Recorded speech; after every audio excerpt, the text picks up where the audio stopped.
KirTop here, and this is 100 mysterious artifacts that scientists can't date. A Siamese twin figurine. A small ceramic artifact. 2 faces, 1 body. The figurine is fused, sharing legs but distinct heads. Pocket-sized, about the size of a palm. This isn't a temple figurine or a display piece. It was held in hands, moved from place to place, perhaps taken on a journey. The surface shows traces of ochre, a fine polish, and notches along the edges. It's carefully crafted, molded in 2 halves, the seams smoothed and lines cut. Clearly the work of an experienced craftsman. It's also clear the figurine wasn't cared for like a museum piece. It's chipped, cracked, and worn. Why 2 heads? Some speculate that these aren't twins or a pair, but rather they represent the same person in 2 states: alive and dead, sleeping and awake, old and young. In a number of Neolithic cultures, such an image signified a transition between times, worlds, and cycles. It wasn't a portrait sculpture, but a diagram of movement, from the past to the future, through death or renewal. If the presence of ochre is confirmed, it will add another layer. Red was often associated with blood, life, and fire. Therefore, what we have before us is not just a strange figurine, but a symbolic knot where time, the body, and ritual converge. New petroglyphs in Colorado.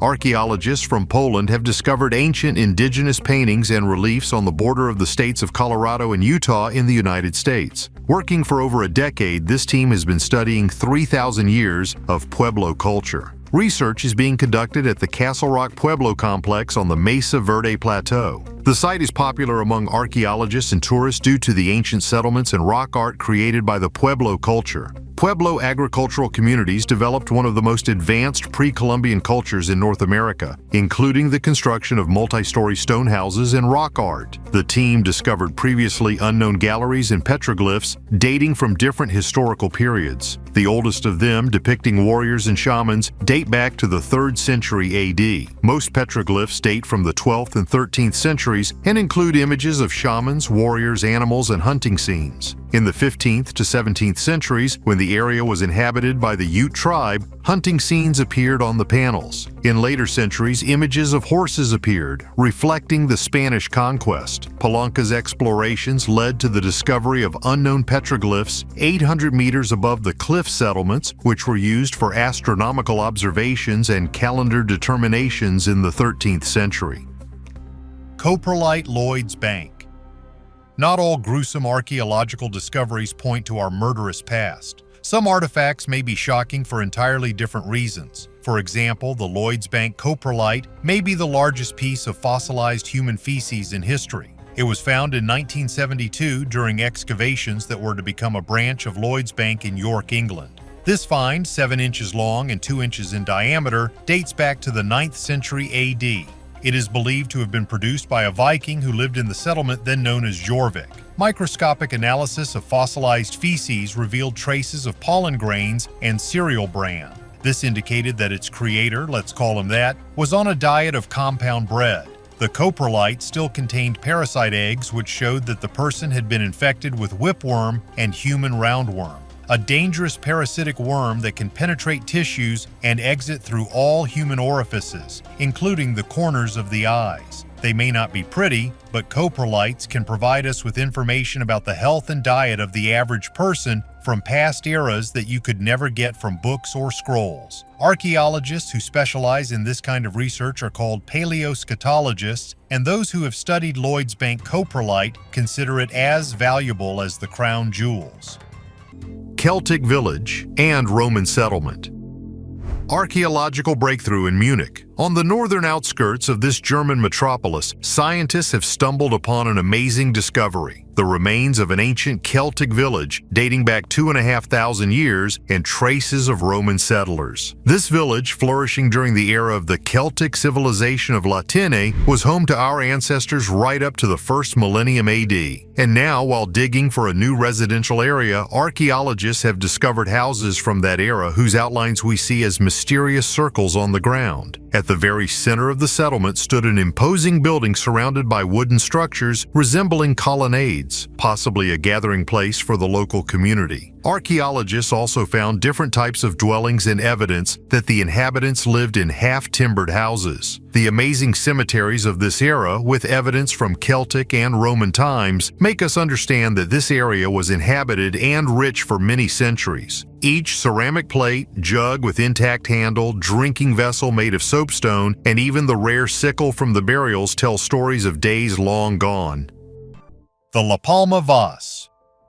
La Palma is one of Spain's Canary Islands in the Atlantic Ocean, northwest of Africa. On its northwestern coast in the Tijarafe region, a rare find was discovered in a cave next to human remains, a complete ceramic vase dating from the 13th to 15th centuries. This ceramic belongs to the Bene Gesserit, the original inhabitants of La Palma before the Spanish conquest. The discovery was made as part of the Proyecto Occidente project. Student Lourdes Barroso noticed the vessel during an examination, and Francisco Camaño's team documented the context and carefully removed the object. Analysis confirmed the funerary setting. The vessel was laid in situ and not in a mixed layer, which is extremely rare. The shape is typical of the local tradition: a rounded bottom, a wide neck, and smooth, unadorned walls. Such vessels were used both in everyday life and in rituals. It can be correctly interpreted as part of a burial kit next to the remains. Now archaeologists have the chance to test the composition of the clay and impurities, search for traces of the contents, and compare the shape with other assemblages on the island. The main value is its intactness and precise context. This allows us to speak not of an abstract Canarian style, but of specific practices. How exactly burials were designed on La Palma in the late medieval period, and what was considered necessary to be placed next to the person. Giant from the USA. At the end of the 19th century, deep in the dense forests of North America near a small settlement that is today known as the Black Hills, South Dakota, a discovery occurred that shocked the scientific world of the time. A local forester, walking along his usual routes, came across an unusually large stone protruding from the ground. He was surprised by its size and unusual shape and decided to invite a group of archaeologists from a nearby university. When archaeologists began excavating, they discovered that the stone was actually part of a giant stone sarcophagus. Inside, they found the well-preserved remains of a man whose height exceeded 3 meters. This discovery caused much controversy among scientists of the time, some of whom argued that the find could shed light on the existence of ancient giants mentioned in the legends and myths of many cultures around the world. Despite significant interest from the scientific community, much of the information about the find and the object itself have been lost over time. Only a couple of photographs taken during the excavations and a few entries in the personal diaries of the expedition members have remained to this day. These photographs, although not very clear due to the limitations of technology at the time, show the enormous size of the skeleton compared to the people who excavated it. Rich in history and mystery, the Black Hills continue to attract explorers and adventurers eager to uncover the secrets of ancient civilizations and perhaps find lost archaeological treasures. Thus, the story of the archaeological discovery of an ancient giant man remains one of the most mysterious and unsolved pages in the history of archaeology. Ritual axe 4,500 years old. In China, in the city of Wuxi, archaeologists have discovered an ancient ritual weapon, an engraved axe that is 4,500 years old. The axe belongs to the Liangzhu culture, one of the most developed cultures in China at that time. This culture lived in the Yangtze River Delta, but when the floods occurred, the people of Liangzhu were forced to leave their capital and settlements. This led to their complete extinction around 2300 BC. Scientists have found 329 stone tools, 73 stone and bone arrows, and many other ceramic and jade artifacts. The most interesting is the axe, on which images of tigers, patterns of clouds, and birds are engraved on both sides. The axe was found on a sacrificial platform and shows signs of wear and damage. Scientists believe that the axe was not used in battles, but in rituals and ceremonies to symbolize power. Liu Baoshan, head of the local archaeological institute, said the patterns on the axe were made with a harder stone tool. This is the first tiger engraved axe found in the region. Now we will dive into history even deeper and find out what our ancestors ate more than 100,000 years ago. Rare bone cross. the director of the Rostov-Kremlin State Museum Reserve, Alexander Filyaev, announced an interesting find by archaeologists. A rare bone cross was found measuring 6 by 3.5 by 0.9 centimeters. The front side depicts the Theotokos and John the Evangelist, and the reverse side depicts the saint in full growth. The inscription on the cross is illegible and probably reads Nicole. It is believed that this is an image of Saint Nicholas. Research in the Metropolitan Mansions, Samuilov Core, goes in parallel with large-scale restoration work at the site. Excavations are carried out by the archaeological sector of the museum. According to preliminary data, the found cross belongs to the 16th century. It was found in layers that had formed before the 50s to 60s of the 17th century before the construction of the building. Battle of Kursk.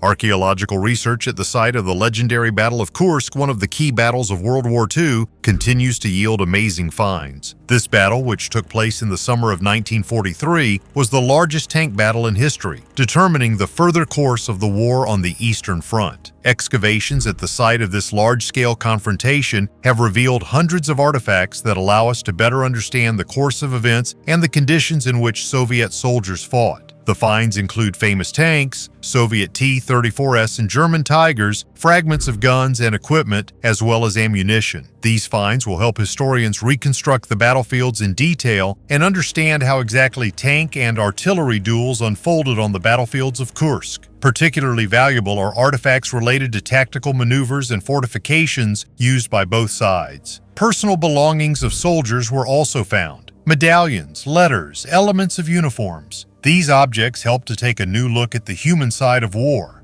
the difficult conditions the soldiers faced, and their daily lives on the battlefield. Neolithic sacrifices.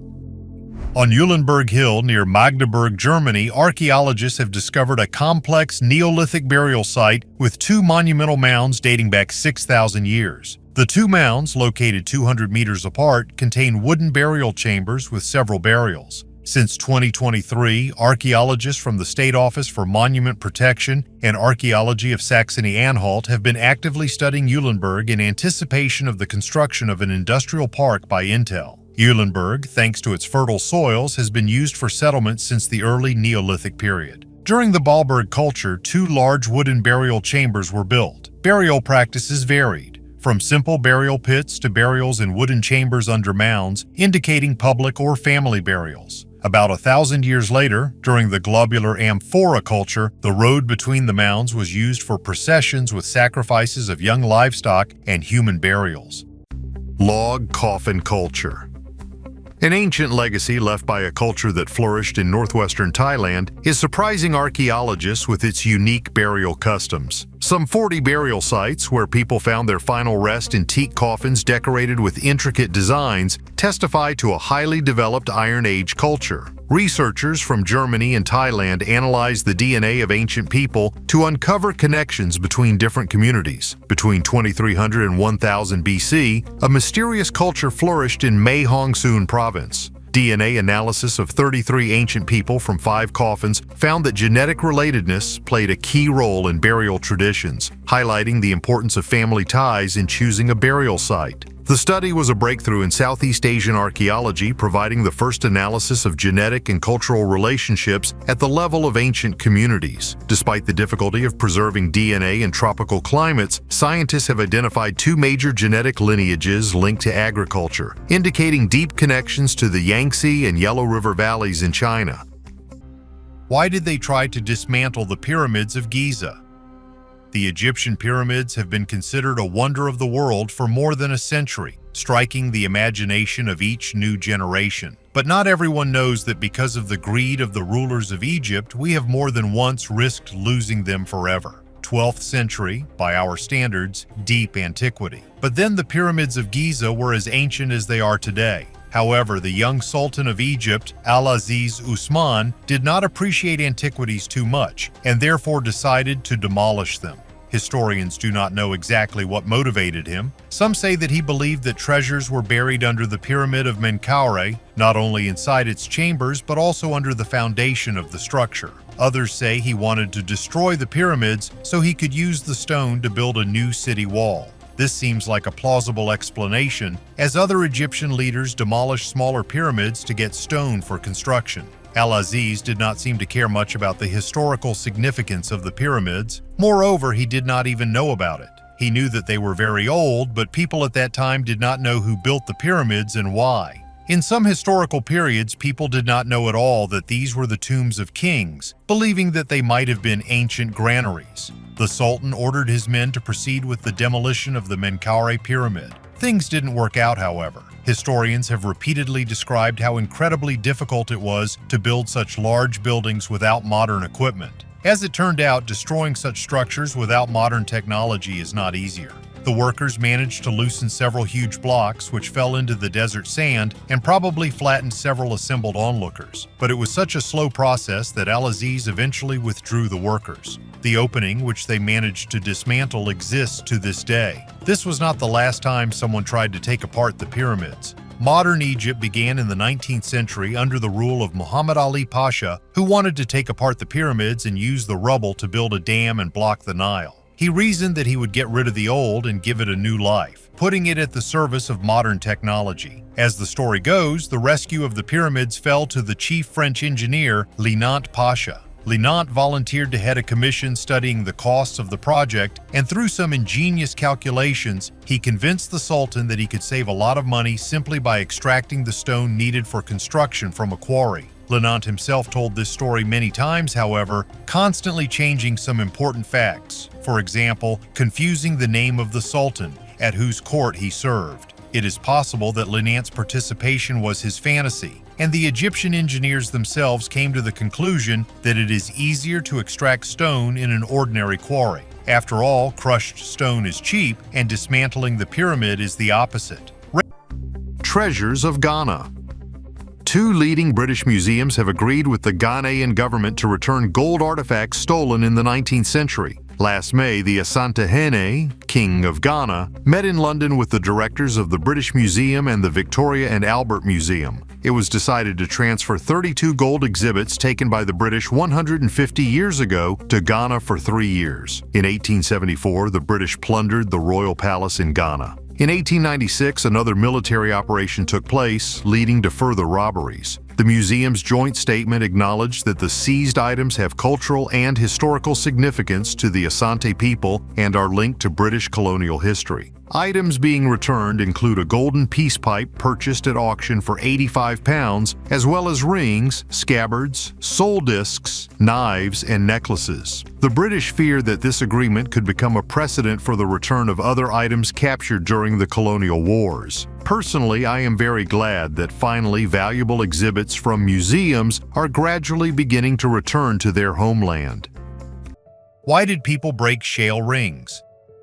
Archaeologists from the University of Helsinki have examined more than 200 previously discovered slate rings and their fragments dating back to the 4th millennium BC. It turned out that in the Stone Age, these items were not just decorations or ritual goods. They were specially cut into fragments and divided among several people to indicate kinship or other social ties. Shale or tuff rings were common over 6,000 years ago among hunter-gatherers in northeastern Europe. 246 such objects have been found on the territory of today's Finland. Archaeologists often find various artifacts in a fragmented state, but in this case they doubted that the rings had already collapsed in the ground or from antiquity on their own. Experts found and studied traces of tools and processing at the ends of the fragments of the rings and confirmed that the fragments were cut intentionally. Then a hole was made in them, probably for wearing on a cord or sewn to clothes. Scientists have suggested that these jewelry was never intended to be used as whole rings. Instead, they denoted parts of one whole. People who belonged to the same group, clan, or some other community received the pieces.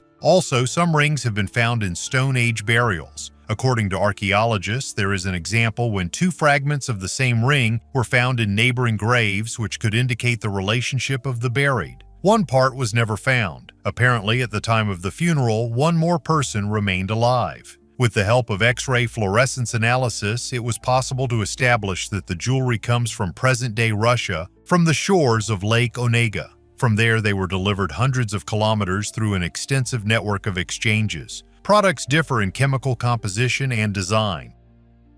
Neanderthals and cannibalism.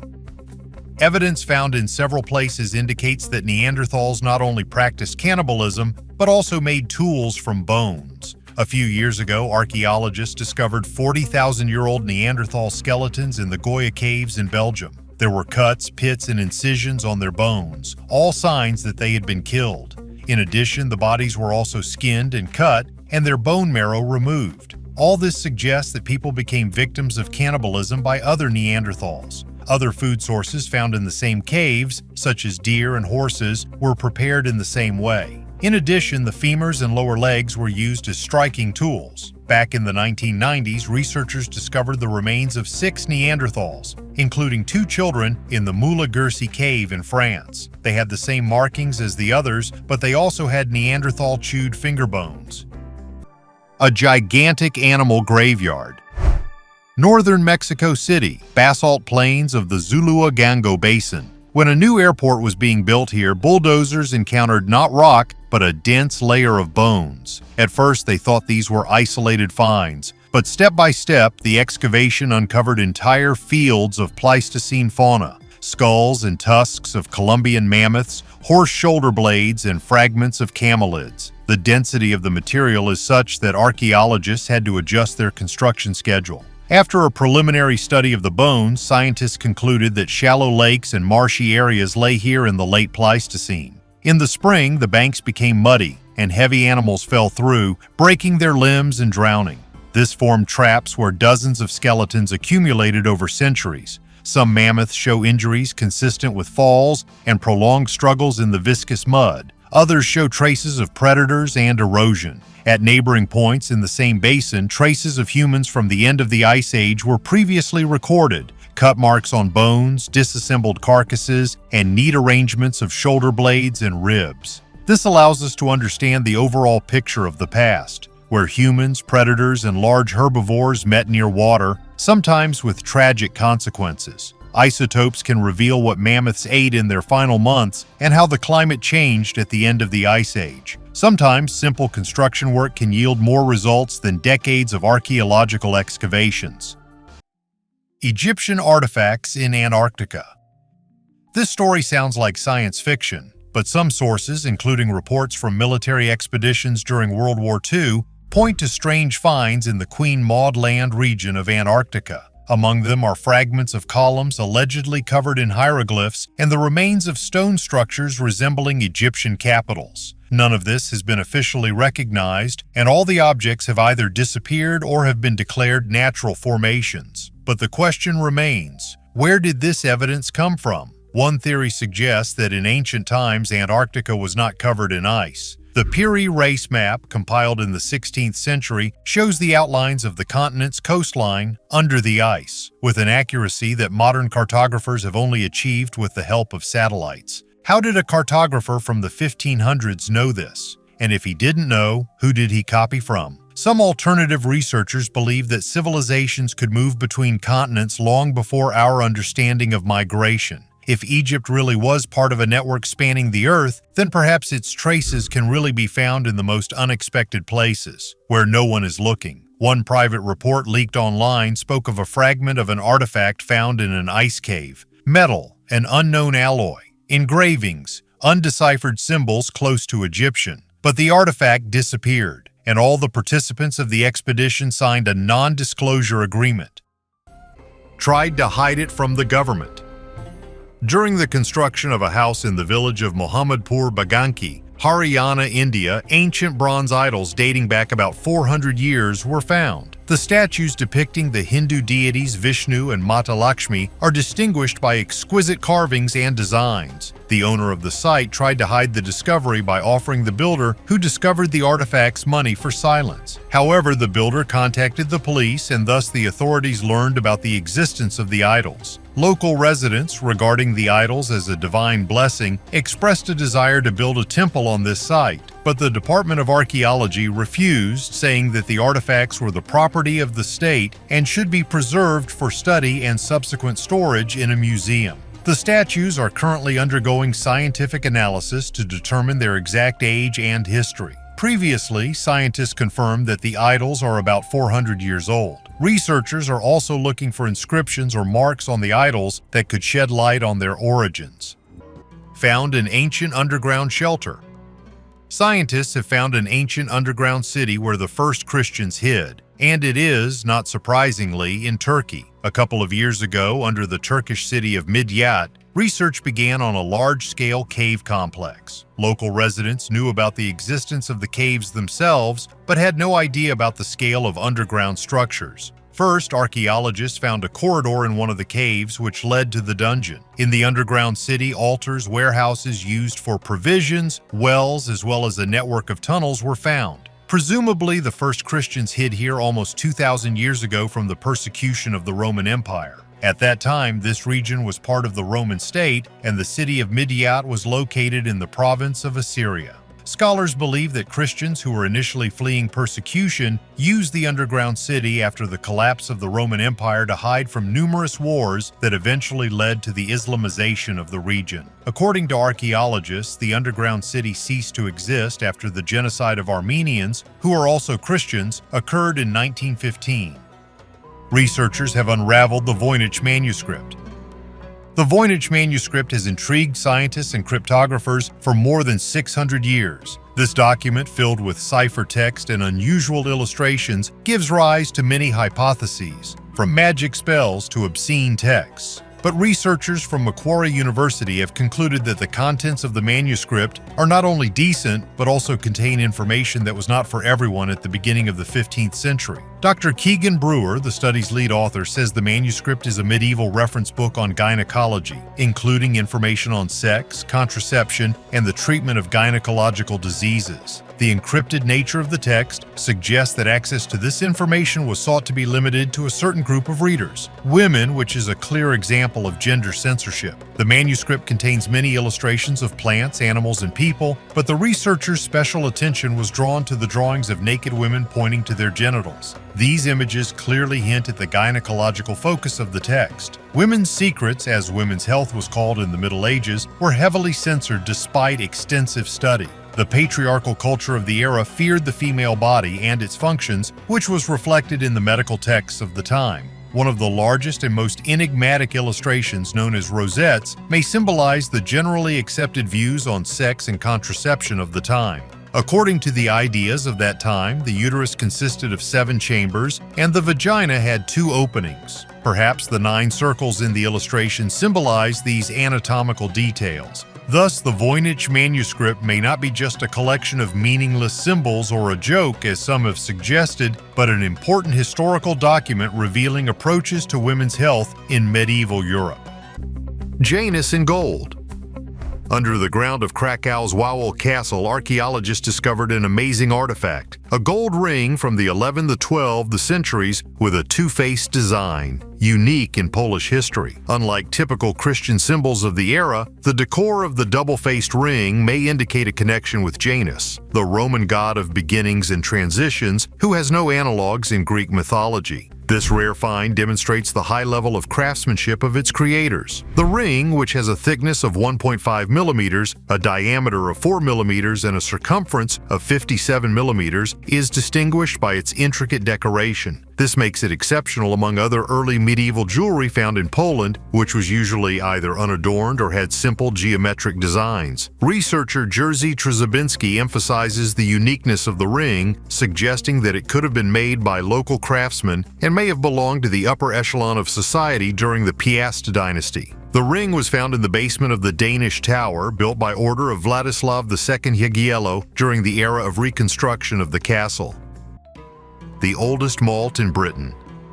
The remains of a Roman malt house in Chard Speld were found during excavations in Bedfordshire before the start of roadworks on the A428. Experts analyzed the find and suggested that the people who lived in the area were making beer. The site, known as Field 44, was excavated from July 20th to 21st to February 20th to 22nd. During excavations, teams from the London Archaeological Museum and the Cambridge Archaeological Unit unearthed the remains of buildings from the Iron Age or Late Roman period. The Iron Age in Britain lasted from about 800 BC, before the arrival of the Romans. Scientists were able to establish that the charred spelled grains found were left to germinate before drying in an oven. This was probably done for the production of malt. Special brewing equipment could not be found at the excavation site, so it is not known where the ancient people completed the brewing of beer. Rachel Ballantyne, the project's scientific advisor, believes that there were malt houses on the territory of Field 44 and the raw materials were transported to another area. It also means that different communities in Britain were in close contact with each other. In 2019, evidence of ancient brewing was found during road repairs on the A14 in Cambridgeshire. Then the remains of ancient beer, bread, and porridge were found. Scientists have established that beer was made from barley, oats, and wholemeal flour, adding herbs. How people found or didn't find food. A new analysis of ancient predators remains by Rice University provides new insights into how prehistoric humans found or didn't find their food. The behavior of the saber-tooth when consuming carcasses and the dynamics of large Pleistocene guilds of carnivores work was published in scientific reports. For more than 3 decades, archaeologists have believed that one of the potential sources of meat, which was crucial for early human brain development, was the flesh left behind by saber-toothed cats. Until recently, researchers believed that prehistoric humans stripped the flesh from abandoned animal carcasses for food, but these ancient remains suggest that was not the case. A new fossil study from 1.5 million years ago shows that saber-toothed cats completely consumed the flesh of their prey and even ate some of the bones. These legendary predators, so named because of their huge upper fangs, roamed the landscapes of Africa, Eurasia, and America from the Miocene to the late Pleistocene. Manuel Dominguez Rodrigo, visiting professor of anthropology at Rice and the first author of the study, along with his colleagues, was able to determine the feeding habits of these prehistoric cats based on their skeletons and those of their prey. Dominguez Rodrigo says the discovery is significant because it means that early humans used different ways to find protein sources. This provides further support for the idea that early humans were already successful hunters. Russian pyramids. If you haven't seen it in person, you've probably heard about the greatness of the Egyptian pyramids on the Giza Plateau. This architectural ensemble, which has delighted the world with its splendor for centuries, is considered one of the most monumental. But Russian researchers have proposed an alternative, pointing to the existence of even older pyramids in Russia, covering areas from the Kola Peninsula to the Black Sea. The first discovery of such pyramidal structures occurred on the Kola Peninsula in 2001. The dating of which indicated an age twice that of the Egyptian counterparts. Subsequent discoveries confirmed the artificial origin of these pyramids, built between 9,000 and 40,000 years ago. In 2010, researchers discovered another ancient pyramid, indicating similar construction techniques to Egyptian and Chinese structures. In the Krasnoyarsk region is Sopka Chernaya, an extinct volcano nicknamed Pyramid for its triangular shape with man-made masonry, discovered in 1993. In Rostov-on-Don, there is the Sanctuary of Arius, a unique structure that predates the Egyptian pyramids by 1,000 years and was built according to the principle of the golden ratio. Crimea is especially rich, where in 2001 7 pyramids were found located in a line between Sevastopol and Foros, supposedly 2,000 years older than the Egyptian ones. Their architecture is reminiscent of Tibetan and Mexican pyramids, indicating the existence of an ancient, advanced civilization. It's hard to believe that the Egyptian pyramids are not as ancient as we were previously told. Also, such finds confirm that the Egyptians were not the first to create such grandiose structures. Until now, humanity is racking its brains and trying to understand why people in ancient times built pyramidal structures all over the globe. Tomb of the Magician.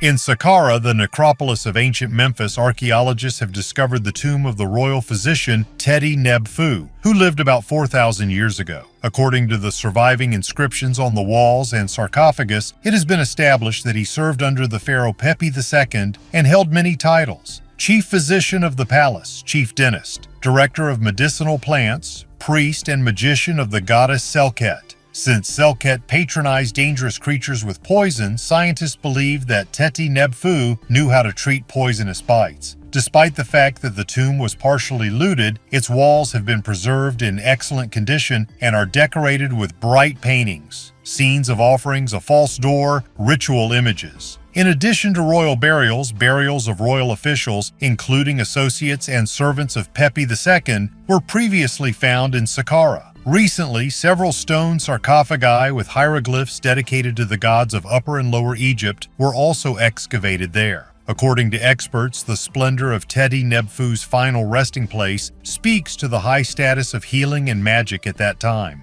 The Egyptians had deep knowledge of anatomy, knew how to treat serious illnesses, and considered words and rituals to be as important as medicines. Biggest ichthyosaur tooth.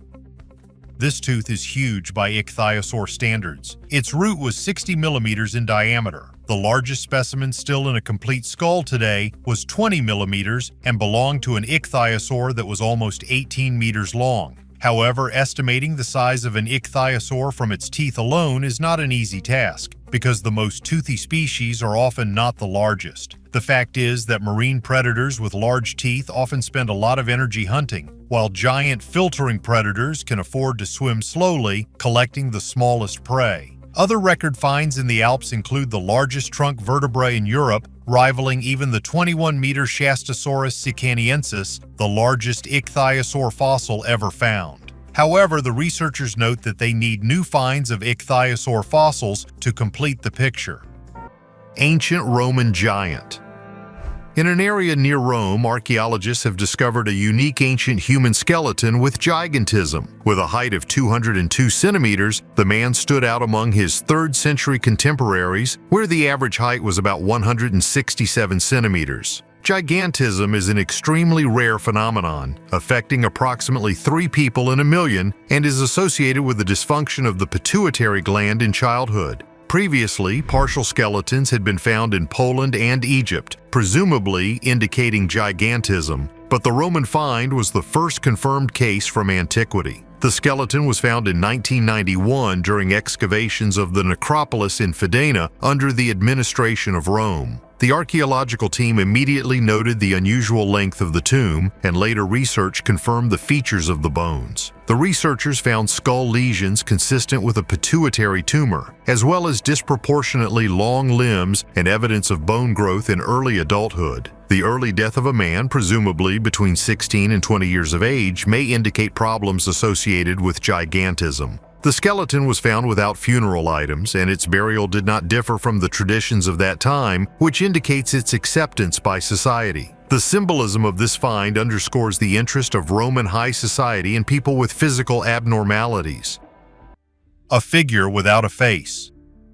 In the Damjili cave in Azerbaijan, archaeologists have found a tiny sandstone figurine, just 5 centimeters long. The details are amazingly precise: hairstyle, belt, clothing, but the face is missing. No gender, no expression, only a restrained pose and a sense of image. This find is about 9,000 years old. This is the first Mesolithic human figurine found in the South Caucasus, but its value is not in its primacy. It is in the fact that it exists. In a region where ceramics were not yet known, someone was already trying to carve a person. Scientists believe that the figurine belongs to the transitional era, when nomads became sedentary, and not just dwellings arose, but rituals, memory, symbol. The Neolithic did not come here immediately. It manifested itself through such things, quietly, slowly, imperceptibly.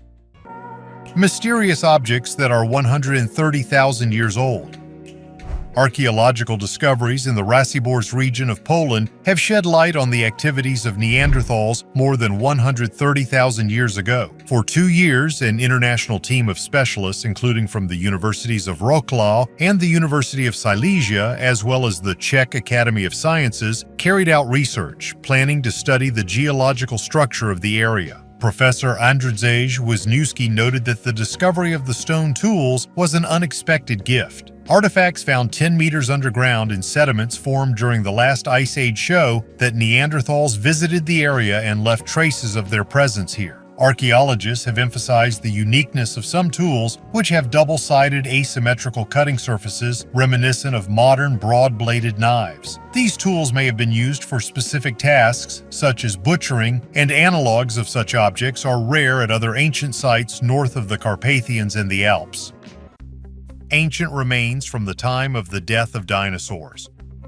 Paleontologists have discovered the first ever fossilized remains of a dinosaur that died on the day a massive asteroid hit Earth 66 million years ago. Scientists have discovered the leg of a Thescelosaurus, a small herbivorous dinosaur, next to a fragment of a giant meteorite that killed it. Experts believe that the skinned limb was most likely torn off in the fall of the giant Chicxulub asteroid and then buried in the fallen debris on the day of the fall. A Thescelosaurus fossilized leg was discovered along with a series of unique artifacts at the Tanis fossil site in the U.S. state of North Dakota, known as the Hell Creek Formation. This site, which was first discovered in 2008, is unusual in that it actually recorded events from the first minutes to hours after the Chicxulub impact in great detail. Paleontologists say this is the first discovery of a dinosaur that was the victim of the famous asteroid impact, which created an impact crater about 150 kilometers wide in what is now the Gulf of Mexico. They also believe they have discovered a tiny fragment of the space rock that ended the age of dinosaurs and led to the emergence of mammals. Among the finds in Tanis are unique specimens: a fish with small fragments from a meteorite impact in its respiratory tract, a petrified turtle pierced with a wooden stake, and the skin of a horned triceratops. Professor Paul Barrett of the Natural History Museum in London said the preserved leg once belonged to a dinosaur from the genus Thescelosaurus, whose name translates to wonderful lizard. Before, we didn't have reliable knowledge of what their skin looked like. This find shows very convincingly that these animals were scaly like lizards. They were not covered in feathers like their meat-eating contemporaries. The study shows that something very quickly tore off the leg of the animal. There are no signs of disease on the leg, no obvious pathologies, no signs of eating the leg, such as bite marks or missing pieces. So the best idea we have is that this animal died more or less instantly. Tanis was discovered in 2008, but it wasn't until 2019 that it was announced to the general public. The distance between Tanis and the site of the Chicxulub impact crater in the present-day Gulf of Mexico, off the Yucatan Peninsula, is more than 2,500 kilometers. But the force of impact in a collision with a meteorite was such that it was reflected throughout the planet. The giant funnel with primeval forest inside. A group of speleologists have discovered a giant accumulation of sinkholes in the Guangxi Zhuang Autonomous Region of South China. 19 new sinkholes have been found, one of which stands out for its enormous size and lush vegetation, according to the team, which included scientists from China, Britain, and France. Located near Pinga Village in Leh County, the sinkhole is 192 meters deep and 150 meters long and 306 meters wide, according to Xinhua News Agency. To understand the scale, imagine that the entire Manhattan block, along with skyscrapers, can easily fit into this hole, while it will not even be visible. Going down inside one of the funnels, the scientists saw a real hidden Garden of Eden with perfectly preserved trees, reaching the height of a 12-story building, 40 meters, and smaller heat-loving vegetation. 3 large cave holes have also been preserved in its walls, which will help to better understand how such giant holes in the ground are formed in general. According to Zhang Yuanhai, senior engineer at the Institute of Karst Geology, China Geological Survey Administration, this stunning new ecosystem is part of a series of sinkholes that are connected by an underground river and cave system, making them the largest concentration ever discovered south of the Tropic of Cancer. Specialists will continue to study the funnel, which has become the 30th anniversary in the region. They suggest that plant and animal species new to modern mankind could have been preserved in the relict forest system. Paths for the dead. Archaeologists from the University of Aberdeen have discovered hundreds of previously unknown prehistoric sites in Ireland, including 5 Stone Age structures used to mark the path of the dead to the afterlife. These discoveries were made in County Wicklow, where the use of LiDAR allowed detailed 3D models of the landscape to be created. The area where the research was carried out was inhabited from the early Neolithic to the late Bronze Age. Scientists have discovered 5 long, narrow structures called cursuses, ranging from 150 to 400 meters in length, which are considered rare in Ireland. These structures served as paths for the dead, showing souls the path to the afterlife. Interestingly, 4 of the 5 cursuses are oriented according to the cyclic movements of the sun, 2 of which indicate sunrise on the summer solstice, and the other 2 on the autumn equinox. 3 cursus are located next to the funerary complexes, which further supports the theory about their role in funeral processions and the path of souls to their ancestors. These prehistoric sites remain among the most mysterious in Ireland and the UK, as no artifacts have been found near them to reveal more about their function. The remains of the largest megaraptor in history.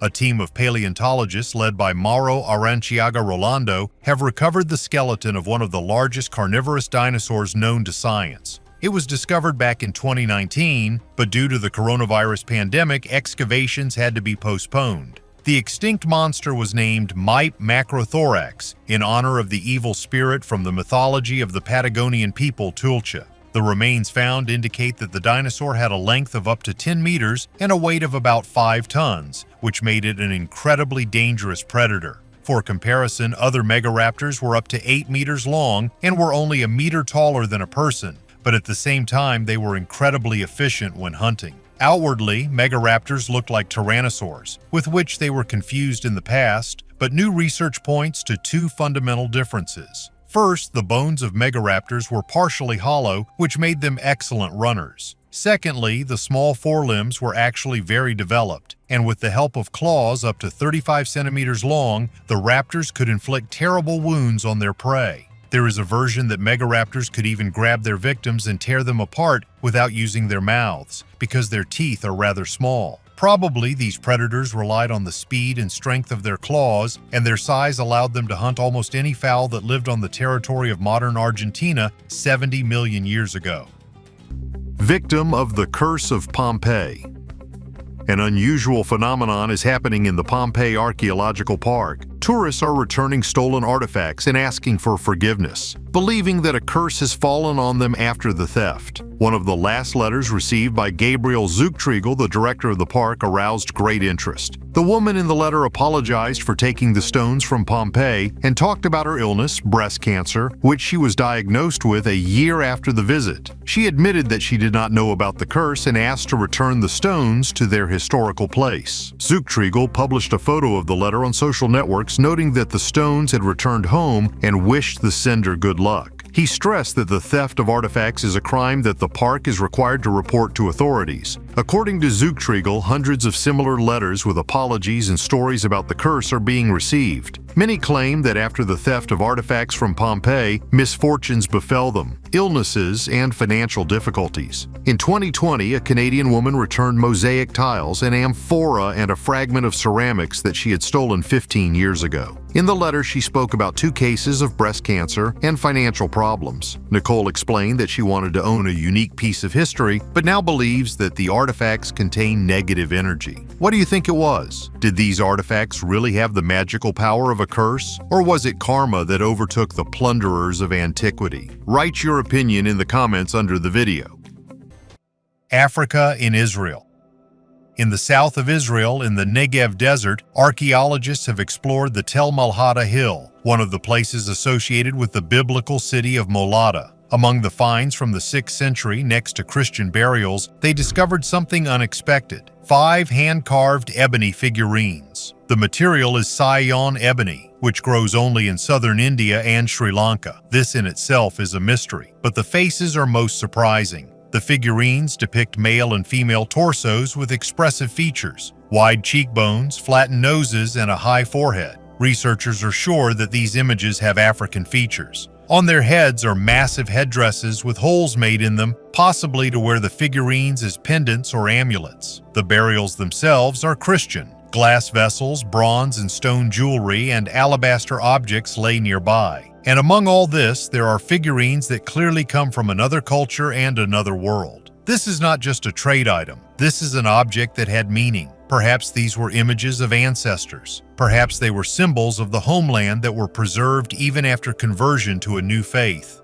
Byzantine Palestine was a crossroads. Caravans, ships, and traders came from Africa, Arabia, and India. These figurines could travel hundreds of miles, change hands dozens of times, and end up here, in the sand, among the gravestones. For archaeologists, this is a rare find. It shows how deeply and complexly cultures mixed. A work of art at a flea market.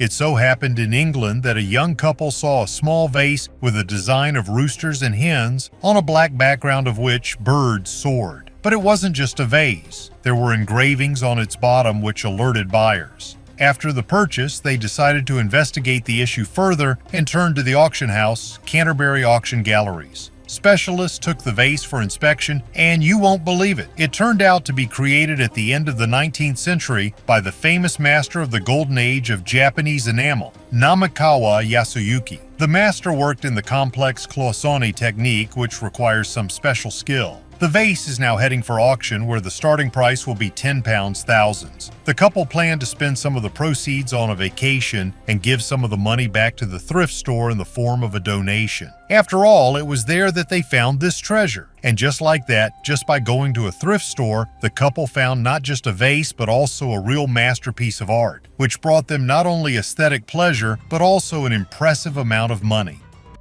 18,000 years underwater. At the time of another underwater exploration, divers made a sensational discovery. Quite by chance, they found a previously unknown passage, which is located between the Dosoyas Caves and the Sa-Akti Cave system. Sailing into this tunnel, they found many different artifacts. The divers immediately reported their find to the local authorities, and those in turn passed the information to archaeologists. A group of divers was engaged in the study of underwater caves. The total length of the passages is 372 kilometers. They are located near the Mexican resort of Tulum and are a huge cave system. Most of it is filled with water. This gives it the right to be the second longest after Mammoth Cave in the United States. The water in the cave contains a large amount of minerals, because of which living creatures cannot live in it. The news delighted archaeologists, and they immediately assumed that they would find many valuable artifacts from different eras and centuries in these places. Their intuition did not fail them. Scientists began research as soon as possible, and immediately discovered more than 200 sites that store various archaeological remains in the form of human bones, animal fossils, and even Mayan household items. According to preliminary data, the length of the newly discovered cave is 80 kilometers. Archaeologists, without hesitation, called this place a real treasury, because objects that are about 18,000 years old are stored here. At the same time, do not forget that since the Ice Age, the level of the world's oceans has risen by more than 100 meters. Therefore, we can safely establish that for ancient people, these places served as a refuge and home. The divers managed to find Mayan altars and incense burners. Items from earlier eras were also found. Fossils of 20 animal species of the late Pleistocene.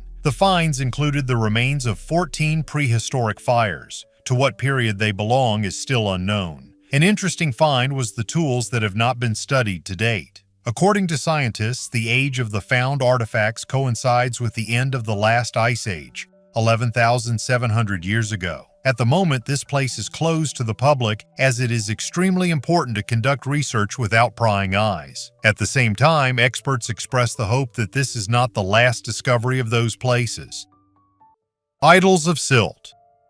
When all that remains of an abandoned pond is an overgrown ditch, an excavator usually comes to treat nature. Workers clean the bottom, remove silt, and shape the banks. And it's at these moments that archaeologists uncover something from the past. Under a meter-thick layer of thick silt, archaeologists uncovered several stone figures, slabs with defined shoulders, a hint of a head, and slits for eyes. In places, polishing is visible, in others, chipped. One surface bears traces of ochre, as if it had once been touched up before a ritual. Stylistically, these are not garden decorations, but classic anthropomorphic idols, which at various times were placed on banks and at crossroads. The age of the figures could range from the late Neolithic to the early Iron Age. Laboratories will determine the exact date, but the context itself speaks volumes. The figures stood by water, meaning they were associated with passages, from one bank to another, from a village to a field, from the living to their ancestors. The silt here acted as a safe. Water has little oxygen, so the surface hasn't weathered, and the carvings are more visible than on exposed stones.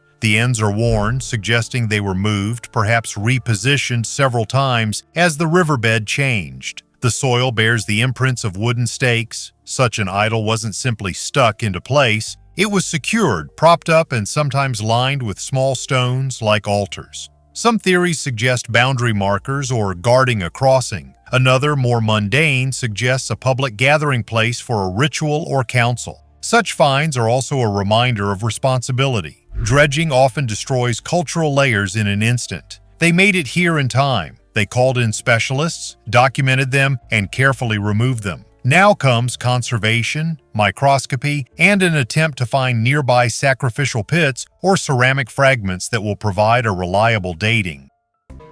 Worth its weight in gold. Mexican scholars recently invested 9.5 million pesos in acquiring 3 unique documents from the late 16th century. This investment opened a new page in history, providing valuable information about the period of the Spanish arrival in the lands of modern Mexico. We are talking about the Codex of San Andrés Tetepilco, compiled at the turn of the 16th and 17th centuries, which vividly illustrate the events of that time, including the reign of Itzcoatl, the 4th ruler of Tenochtitlan and founder of the Aztec Empire, and the arrival of Hernán Cortés. These rare codices were purchased for the National Library of Anthropology and History through the efforts and support of individuals and organizations. A payment of 9.5 million pesos allowed them to be returned from private hands to the public domain. The analysis showed that the codices were created from amate, traditional paper made from tree bark with the use of natural dyes, which emphasizes the high skill of their creators. The authenticity of the documents was confirmed through collaboration with experts from various scientific institutions. The San Andrés Tetepilco codices stand out among other artifacts because of their unique combination of indigenous traditions and European influences. Containing texts in Nahuatl and Spanish written in the Latin alphabet, this treasure provides an opportunity to delve deeper into the study and understanding of a key period in the region's history. Ochre tools and drugs trade. Scientists have discovered quarries built 2,100 years ago. They were part of the huge trading system of the indigenous people of Australia, Mitaka. It was called the Australian Silk Road. Australian indigenous people lived in the heart of a huge trade route, which is compared in volume to the Silk Road.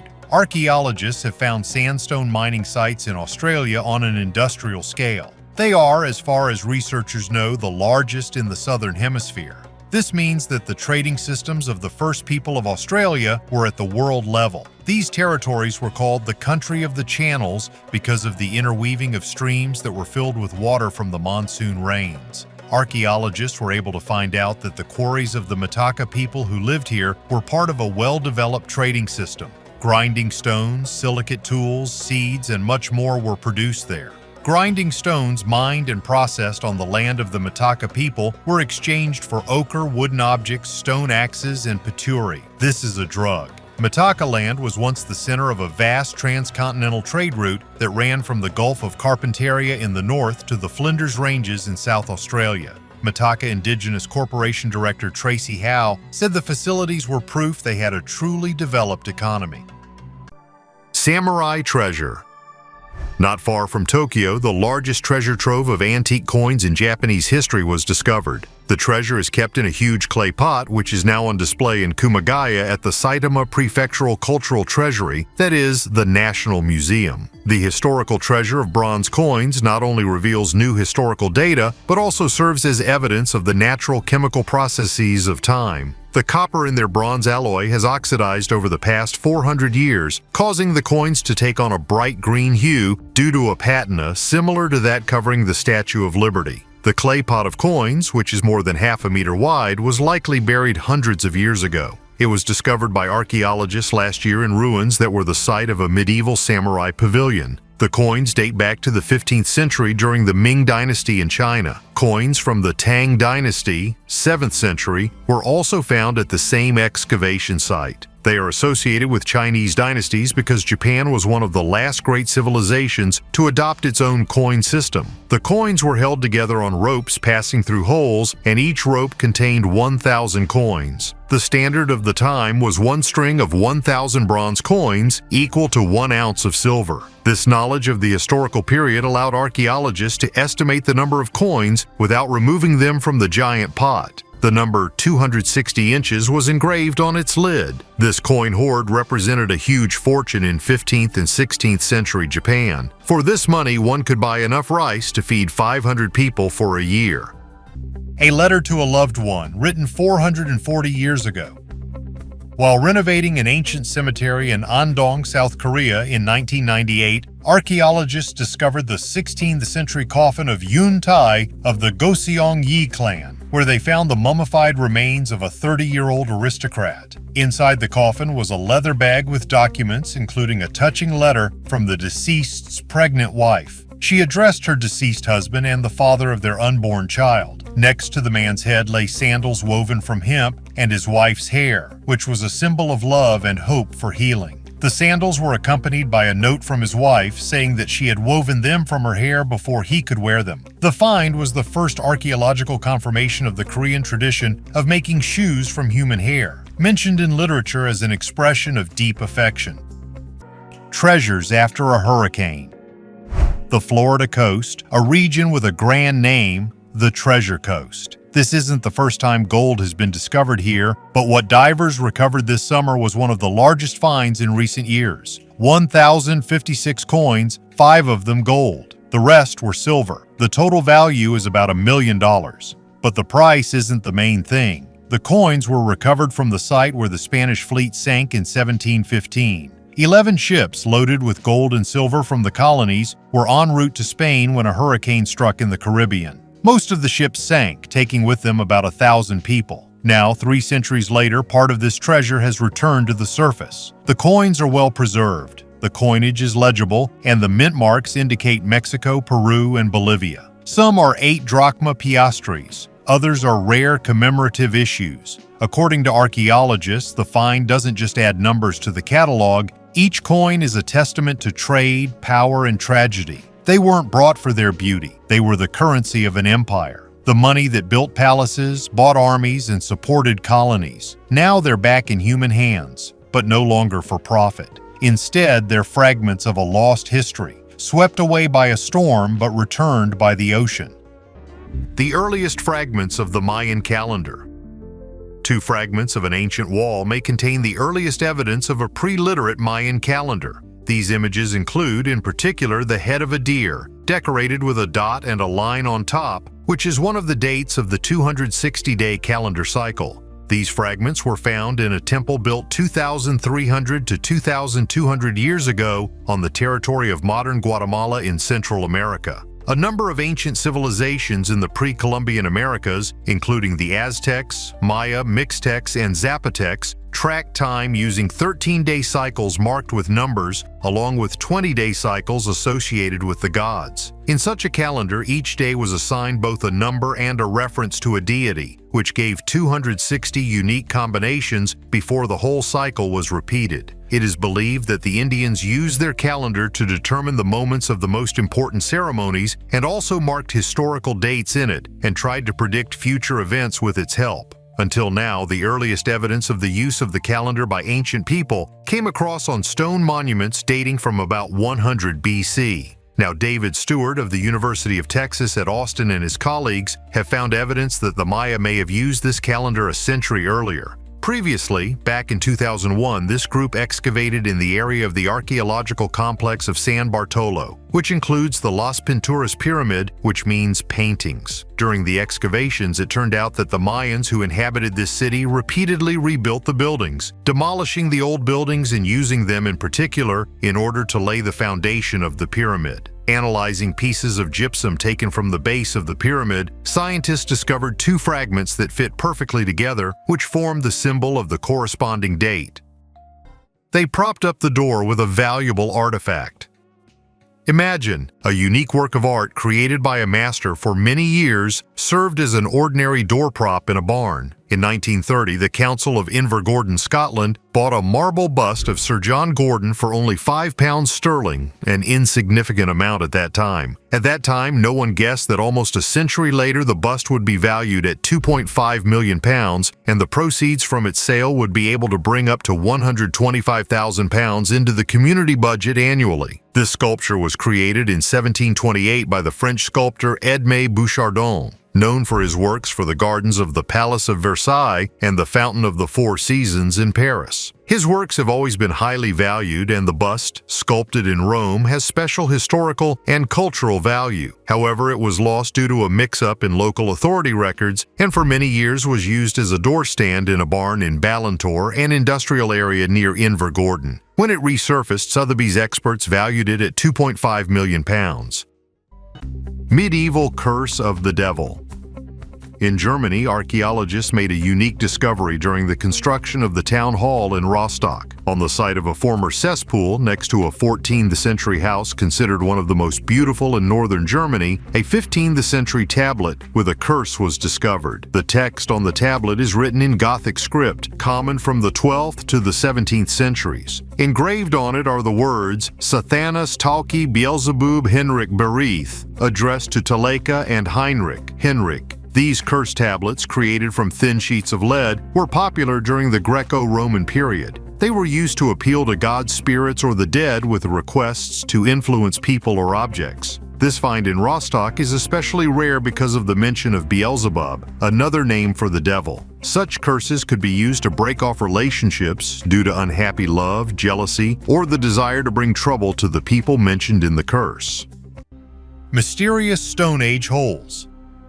In England, archaeologists have discovered up to 25 mysterious pits, the purpose of which is still a mystery. Imagine this: the English countryside in Bedfordshire, north of London, dotted with huge holes. Carbon dating of materials from this prehistoric site has shown that these round, austere-walled pits were created around 7,700, 8,500 years ago during the Mesolithic or Middle Stone Age. This find, which is called Lynmere Pits, includes up to 25 pits, the diameter of which reaches 5 meters and a depth of 1.9 meters. They are arranged in straight lines up to 500 meters long. The most surprising thing is that such monumental structures are rare for Britain at that time. Basically, we know about the Mesolithic only from flint tools and rare remains of dead animals. Archaeologist Josh Pollard from the University of Southampton stressed that the Lynmere pits are surprising in their number and the large area they cover. These pits are placed where once there were streams of water. Scholars speculate that they may have had spiritual significance, or even been used to mark important celestial events such as the solstice. Some of the pits contained animal remains, including the bones of an extinct species of aurochs, an extinct species of bulls, and may have served as food storage. Similar pits were found near Stonehenge last year, but the question remains open. Why were these pits created? Pot of burnt porridge.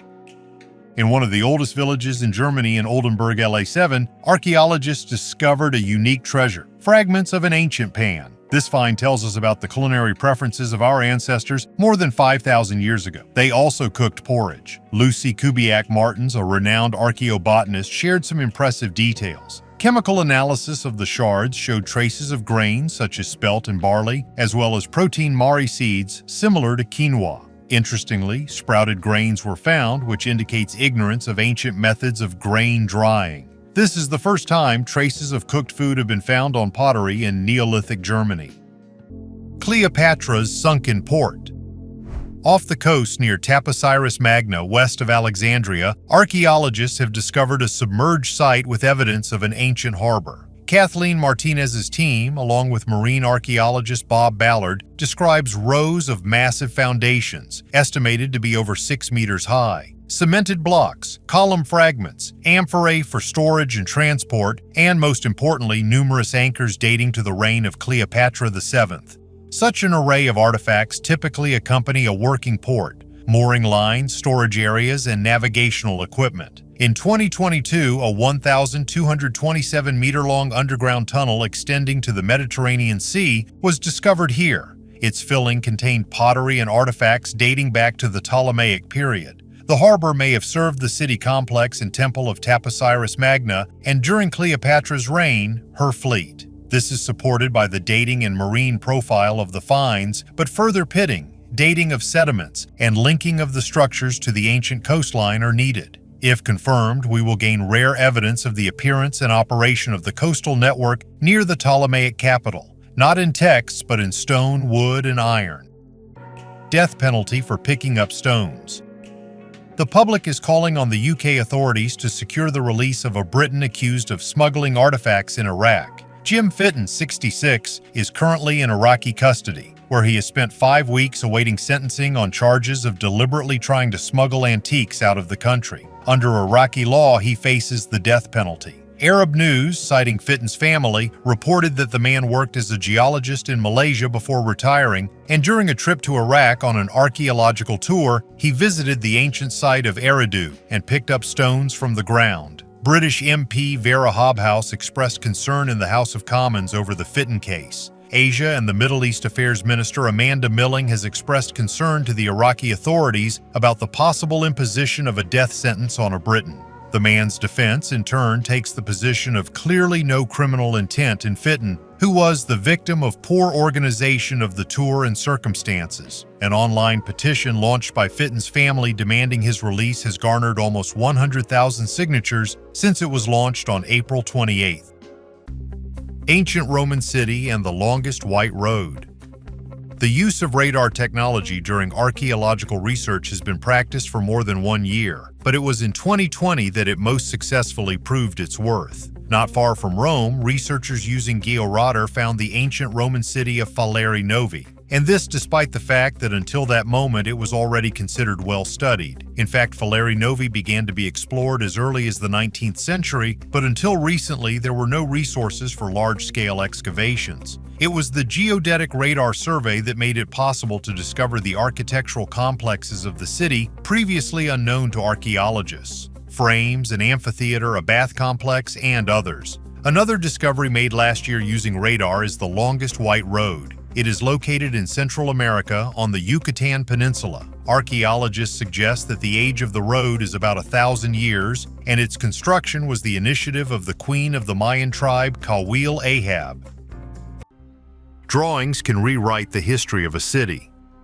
In Turkey, about 2 kilometers from the ancient city of Alinda, a group of archaeologists discovered a cave in the Nutria, of which turned out to be rock paintings capable of rewriting the history of the ancient city, whose age was considered to be early 3,500 years. Now the discovered drawings can completely change the history of the city. After their study, scientists dated them to the 5th millennium BC. Before that, scientists were sure that the city of Alinda arose about 3,500 years ago. But now, judging by the drawings, people appeared here much earlier, as previously thought, that is, about 7,000 years ago. The cave was discovered during fieldwork in the area. Scientists did not think that they would find a real sensation inside it. In addition to rock paintings, handy materials were found inside the cave, which were most likely used in antiquity. On the walls were depicted human-like figures that scientists have yet to identify. But scientists have already established that images of both men and women were painted on the walls of the cave. But what exactly they depict remains unclear. Scientists still have a lot of work to do before they can unravel the mystery of the drawings. The ancient city of Alinda was once considered one of the largest trading centers in Anatolia. In the center of the city there was a huge market square, where in addition to selling goods, meetings were also held. Olive oil and figs were produced in large quantities in the city. All these goods were traded throughout the Hellenistic world. And now it turns out that the city arose much earlier than scientists thought, which means that scientists are waiting for new excavations and studies of both the city itself and its environs. Innovative saddle of the ancient Mongols. A unique saddle with a wooden frame and iron stirrups was found in Mongolia, which may be the oldest in the world. In 2015, Mongolian police confiscated several artifacts, including this saddle, painted black and red, as well as an iron bit, a wooden bow rig, and the mummified remains of a horse. These objects were found in a cave known as the Horseman's Cave, where the bones of a man dressed in sheep and badger skins were also found. According to a recent study using DNA analysis, it was determined that the rider was a man and the animal was a domestic horse. Radiocarbon dating has shown that the saddle was made around 420 AD, making it the oldest known frame saddle. The rigid frame saddle significantly improved the rider's stability when riding, including while standing, freeing up his hands for sword fighting. Ancient settlement destroyed by the tsunami. Scientists have discovered traces of a powerful earthquake and tsunami that destroyed the settlements on the Chilean coast 3,800 years ago. People who lived on the coast of the Chilean Atacama Desert 5,700 to 4,000 years ago built villages from small stone houses on shell foundations. These houses stood not far from each other with exits to the courtyards, and the dead were buried under their floors. The floor and walls were held together with a mortar of seaweed ash, seawater, and shells. Diego Salazar of the University of Chile and his colleagues explored these settlements and found large-scale destruction in them. For example, at one of the destroyed houses, the stones were carried away from the sea, as if knocked out by a giant wave. In another, the building material, on the contrary, is scattered towards the sea. Most likely it was dragged by the water flowing into the sea. In another settlement, archaeologists found layers of sand and earth interspersed with many shells. Radiocarbon analysis showed that there are old shells in the layer of relatively new shells, as if a wave pulled them out of the ground and mixed them up.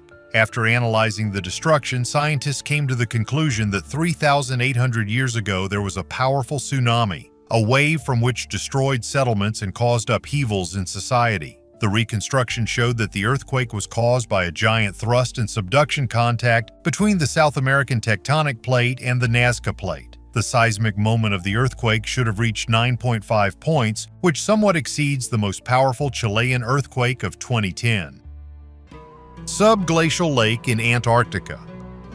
A Chinese expedition is planning a unique study of the subglacial Lake Kylan in Antarctica, discovered in 2022 and hidden under 3,600 meters of ice. The lake, covering 370 square kilometers and up to 200 meters deep, may have been cut off from the outside world for 3 million years, making it a potential home for unknown life forms adapted to extreme conditions. Researchers hope that penetrating its depths will reveal the secrets of the ancient ecosystem and provide new data about the Earth's climatic past. However, the challenge requires the development of advanced technologies for clean drilling and sample collection to avoid contamination of the unique environment. There is no start date for the expedition as scientists ramp up technological preparations for this ambitious project, which aims to explore never-before-seen corners of our planet and understand how life can survive in the harshest environments. 3 missing artifacts. When engineer Wayman Dixon descended into a narrow passageway inside the Great Pyramid in 1872, he hardly expected to stumble upon one of Egypt's strangest mysteries. From a deep ventilation shaft just a few inches wide, he pulled out 3 objects: a stone ball, a copper hook, and a piece of cedar wood. Everything was primitive in appearance, but that's what raised questions. Why were such things hidden in a hard-to-reach shaft? Who placed them there and how? These finds, later known as the Dixon relics, immediately became surrounded by myths. The stone was perfectly smooth, as if chiseled. The hook was oddly shaped, more like a tool than a relic. But the wooden fragment became the most mystical part of the story. After being transferred to Edinburgh, it disappeared, just vanished, for decades. Only in the 2020s was part of the wood accidentally discovered in a box among forgotten collections. Analysis showed an age of over 5,000 years, possibly older than the pyramid itself. Why is this hardly talked about? Why is no one rushing to explore it deeper? It seems that these 3 objects are the key, not to the sarcophagus, but to something more ancient, more frightening, to a secret that the pyramid still hides from us. Singing dance floor.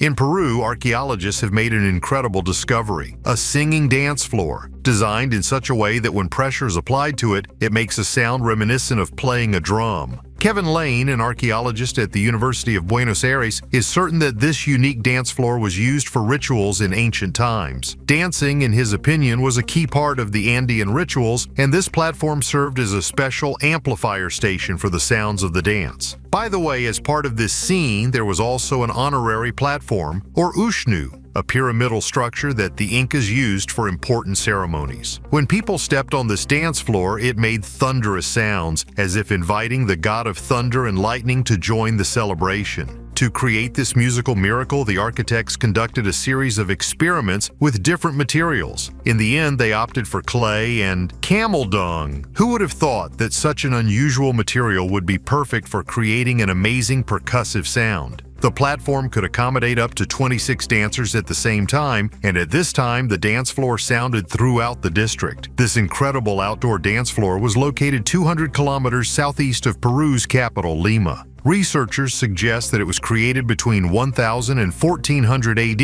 and was used until 1532. Buddha in Nirvana. Underground at the site of the ruins of a 7th century Buddhist monastery and temple in Ajna Tepa, archaeologists have discovered fragments of frescoes, stupas, and reliefs depicting Buddha, bodhisattvas, and other deities. Unfortunately, many of them were disfigured and partially destroyed in ancient times. One of the most famous finds was a 13-meter statue of Buddha in Nirvana. It was made of paksa blocks, compressed clay used in ancient times to create large sculptures. The statue was found in a ruined state, so it was literally assembled piece by piece. After excavations, the statue was divided into 72 parts and transported to the Museum of Antiquities of Tajikistan for restoration. Today, the original Buddha in Nirvana can be seen there, and its copy is exhibited in the National Museum of Tajikistan. These discoveries not only open important pages in the history of Buddhism in Central Asia, but also highlight the importance of Ajna Tepe as the center of spiritual culture of the ancient region. The singing sarcophagi of the Serapeum.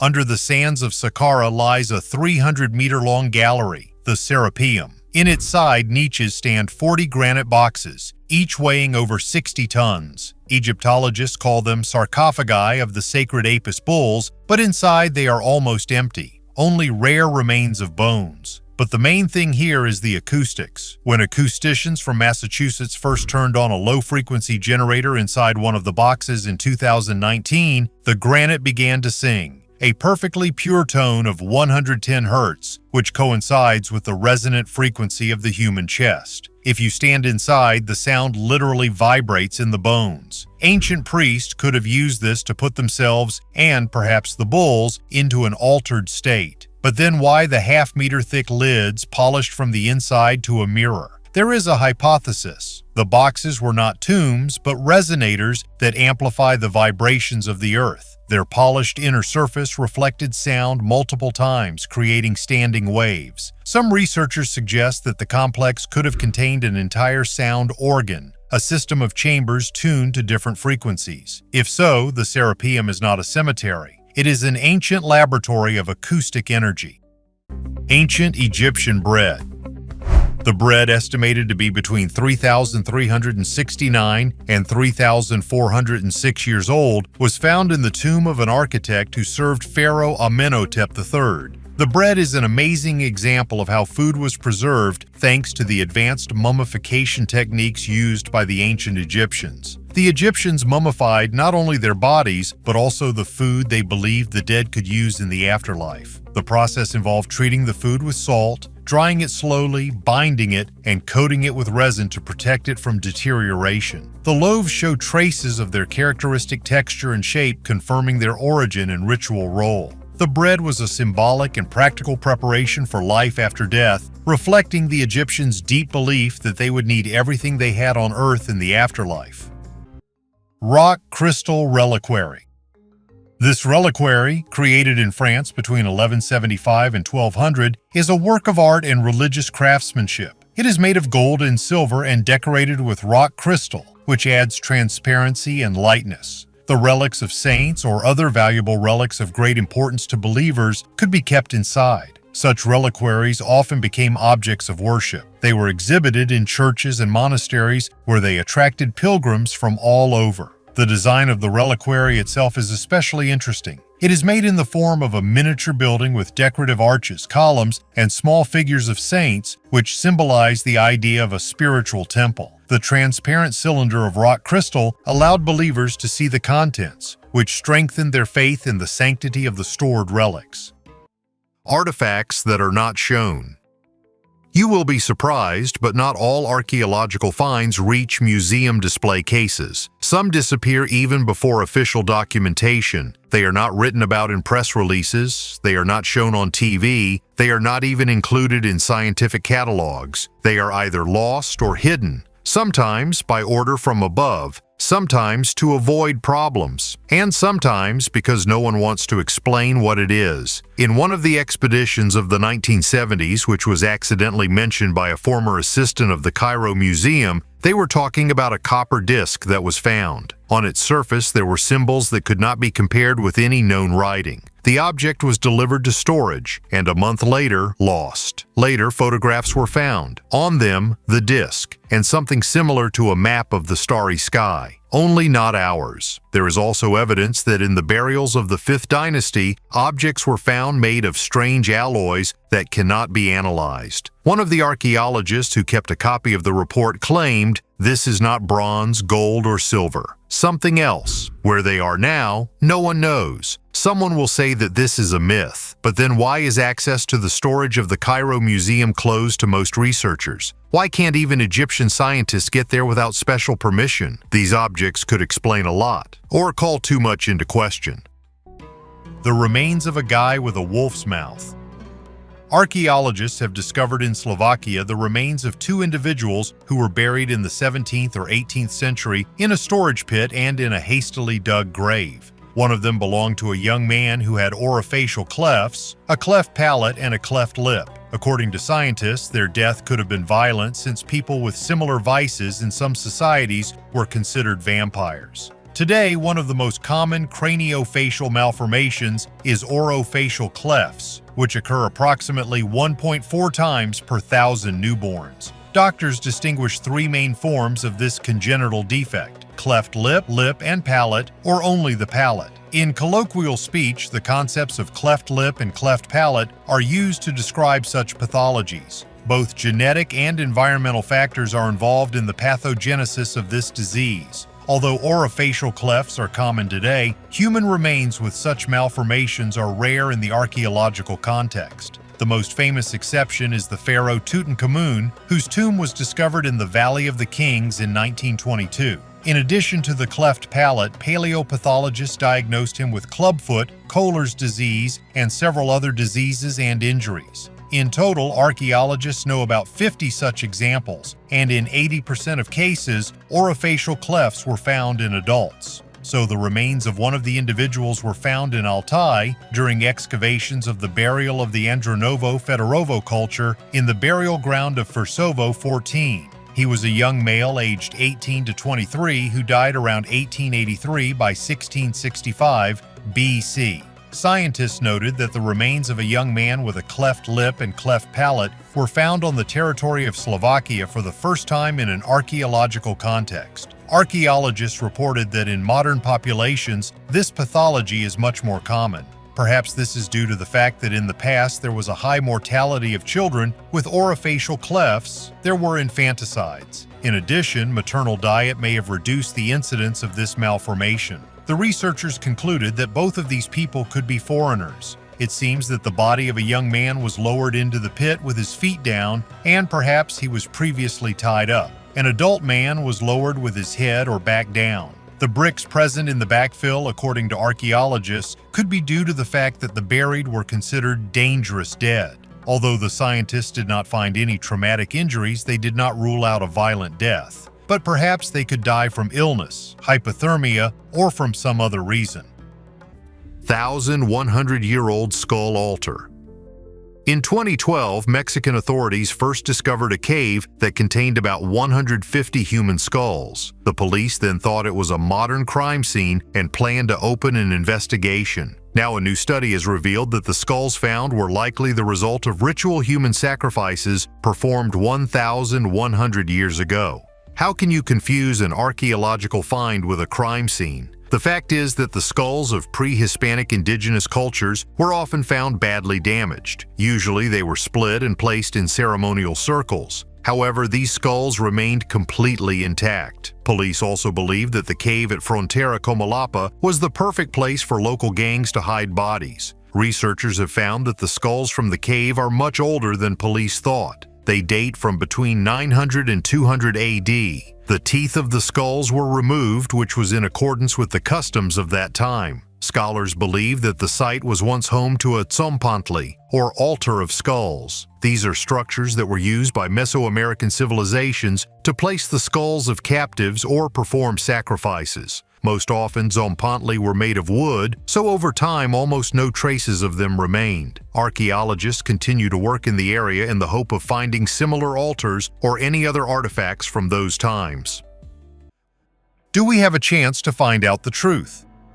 After all this, a logical question arises. Will we ever find out what is really going on? Thousands of testimonies, pilot reports, military records, strange ancient artifacts, coincidences in myths and religions around the world. Even NASA no longer brushes it off, but creates special commissions. The U.S. Congress holds hearings on UFOs. Something is definitely happening. But what is happening remains behind closed doors. And this is perhaps the scariest thing, because the more you dig into the topic, the more you understand. Not all the evidence lies on the surface. And perhaps the key to understanding is not in fiction, but in the very structure of how humanity processes the unknown. In religion, in myths, in fears, in technologies that were too early. As in the case of the antique battery from Iraq, or with the laser grinding of Egyptian stones, or with equal blocks in Pumapunku. None of this is UFO evidence, but none of this is explained either. Does this mean we've been visited, or are we just seeing what we want to see in history?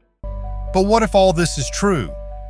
Let's be honest, what if all this is not just coincidences, myths, and fantasies? What if someone is really watching us? What if we are not the pinnacle of evolution, but just one of the projects? One of the experiments in a long line? What if ancient people really communicated with those we call gods, but in fact, they contacted those who flew in from somewhere outside? What if religions, prophecy, signs in the sky, even the very origin of humanity are all parts of one big story that has been hidden from us, or which we are simply not yet ready to understand? Or maybe they are not ready to make direct contact with us. There are too many coincidences, too many mistakes in official history, too many phenomena that are more convenient to ignore. But one day all the puzzles may come together. After all, as Carl Sagan wrote, absence of evidence is not evidence of absence. I'm not saying that all these stories are true, but turning a blind eye to them means missing something important, because maybe it is in these fragments, these anomalies, these inconvenient questions that the truth is hidden, which we are not yet able to perceive. I do not want to believe blindly, but I also cannot ignore it when the same images come from all over the world,